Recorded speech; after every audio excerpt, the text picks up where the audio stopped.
السلام عليكم يا جماعة. عايز اتكلم سريعا كده في موضوع مهم وانا اسف ان احنا كلنا غفلناه الفترة اللي فاتت يعني، لكن موضوع مهم قوي قوي قوي يعني.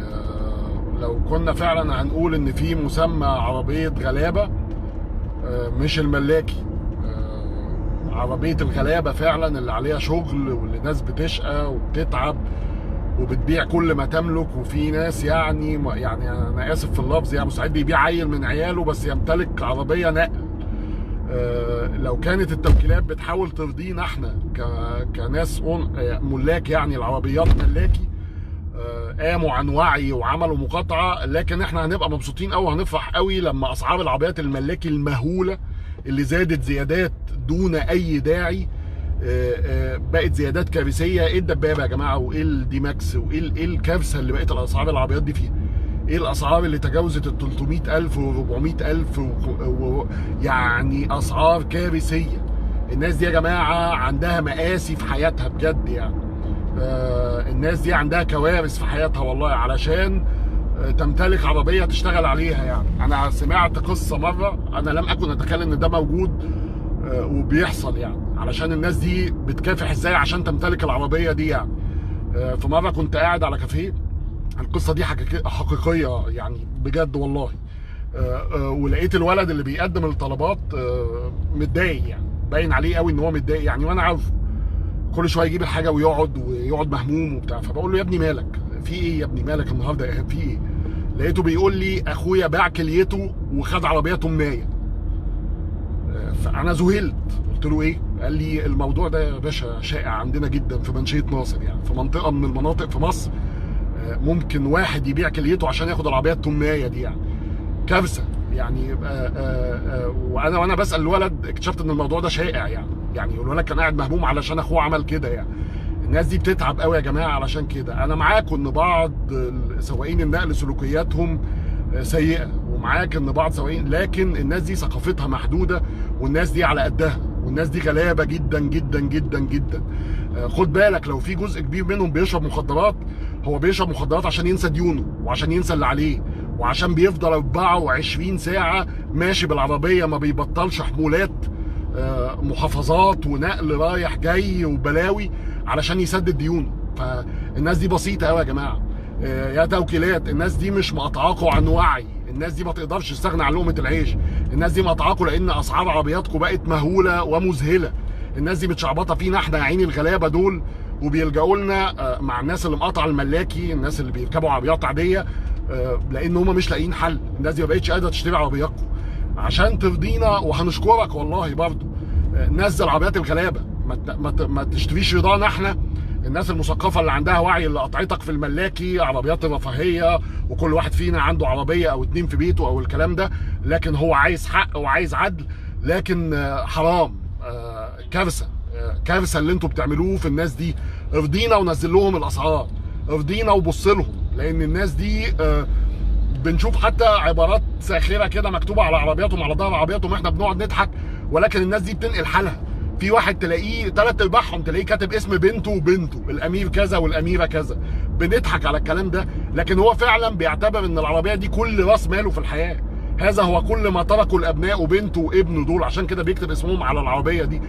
نزلوا الاسعار دي، حرام عليكم يعني. الزيادات اللي كنتوا بتاخدوها مننا احنا كناس بتركب عربيات ملاكي مش مبرر خالص اللي انت بتاخده من الناس دول والله. حرام ان الناس دول كمان تطولهم زيادات غير مبرره.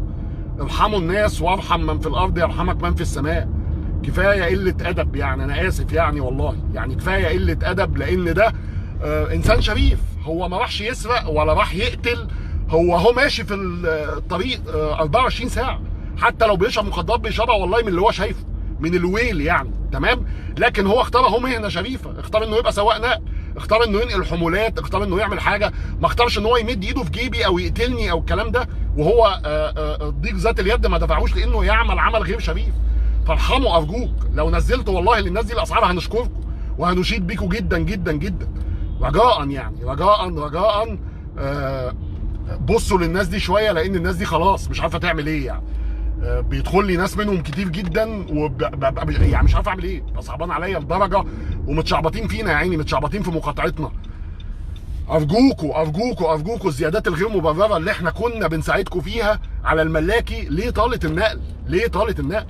ليه الدي ماكس وليه الدبابه؟ ليه الاسوسو الدي ماكس وليه الشيفروليه الدبابه؟ ليه العربيات دي؟ ليه التمنايه؟ ليه الكوارث دي؟ ليه العربيات دي وليس بها اي معدلات امان وليس بها اي مواصفات زي بره؟ وليه بتعملوا كده يعني؟ كفايه ان هم ماشيين على الطريق بلا اي امان، كمان بتمدوا ايديكم في يعني خلاص. انا بقول لكم الناس دي بتبيع اعضاء اجسادها عشان يجيب عربيه زي دي. ارحموا ارجوك يعني. الموضوع ده انا مهتم جدا ان انا اتكلم فيه، ونفسي يحصل حاجه للناس دي يعني. رجاء رجاء رجاء ارحموا الناس دي، ارحموا مواطن شريف بسيط على قده تعليميا وعلى قده مستوى اجتماعي وعلى قده كل حاجه، ولكنه اختار الحلال، اختار انه يعمل بمهنه شريفه. ارحموهم ارجوكم يعني. ما كنتوا بتستحلوا فينا احنا، ما تستحلوش في واحد غلبان كده يعني. رجاء يعني، رجاء. حاجه تانية يا جماعه عايز انبه ليها، يعني خلصنا من الموضوع ده اتكلمت فيه وهفضل اذكر بيه يعني. تمام. وثيقه التامين يا جماعه في القسط، في حاله القسط اي معرض سيارات هيقول لك وانت بتقسط وثيقه التامين لازم تاخدها من عندي ويجيب لك ريت عالي، بلغ البوليس، اعمل محضر. الكلام ده لا علاقه له بالسياسه المصرفيه تماما. تمام. البنك في حاله القسط بيشترط وثيقه تامين، وانا كان من المطالب بتاعتي ان التوكيل او المعرض يتحمل وثيقه التامين عن الناس اللي بتقسط اول سنه تيسيرا عليهم. لحد ما ده يتم ان شاء الله باذن الله، اي معرض يفرض عليك وثيقه تامين بريت عالي اعمل محضر، قول انه ممتنع عن اداء خدمه. بعد ما جبت له الورق وبعد ما وافق البنك وافق على العربيه وعلى كل حاجه بيفرض عليك وثيقه تامين. روح اعمل كمان بلاغ في شركه التامين المتعاقده معاه في الهيئه العامه للرقابه على التامين. البنك بيشترط اي وثيقه تامين دون النظر للمصدر. حضرتك كعميل ممكن تجيب وثيقه تامين، دور على ريت اقل. يعني لو المعرض جايب لك ريت 4% عشان عمولته وبيلبسك، روح دور هتلاقي بره ريت 2.5%. كلمنا اسالنا، دور هتلاقي ريت اقل. مفيش حاجه اسمها المعرض يقول لك الزامي تاخد وثيقه التامين من عندي. الكلام ده بلح يعني. تمام. بقى اعمل محضر، مفيش حاجه اسمها كده.